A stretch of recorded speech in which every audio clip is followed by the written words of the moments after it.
ভাইয়েরা, আমাদের এই ভাইয়ের বক্তব্য চিরেই আমরা আরো বড় পরিসরে শুনবো ইনশাল্লাহ, এই ঢাকায় শুনবো ইনশাল্লাহ।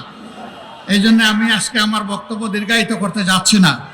আমি শুধু আল্লাহ তাআলার শুকরিয়া আদায় করি যে মানুষটাকে দীর্ঘ 14টি বছর ঘাড়ের উপর মৃত্যুদণ্ড দিয়ে যার উপর জুলুম করা হয়েছে, সেই আল্লাহ তাকে বাঁচিয়ে রেখেছেন, সেই মহান রব তাকে আমাদের বুকে ফিরিয়ে দিয়েছেন। আলহামদুলিল্লাহ রাব্বুল আলামিন।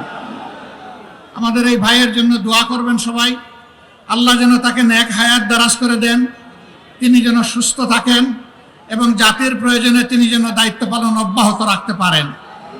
সম্মানিত ভাইয়েরা, ফ্যাসিবাদ বিরোধী আন্দোলনে এখানে বলা হয়েছে আমার নেতৃত্বে পতন হয়েছে, মোটেই না। এদেশের 18 কোটি মুসলিম মানুষের সম্মিলিত চেষ্টায় সরকারের পতন হয়েছে।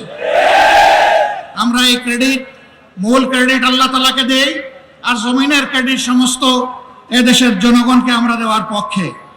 আমরা এক থাকব, জাতির প্রয়োজনে এক পথে হাঁটব এবং জাতির প্রয়োজনে সমস্ত ষড়যন্ত্র মোকাবেলা করে সামনে ইনশাআল্লাহ এগিয়ে যাব।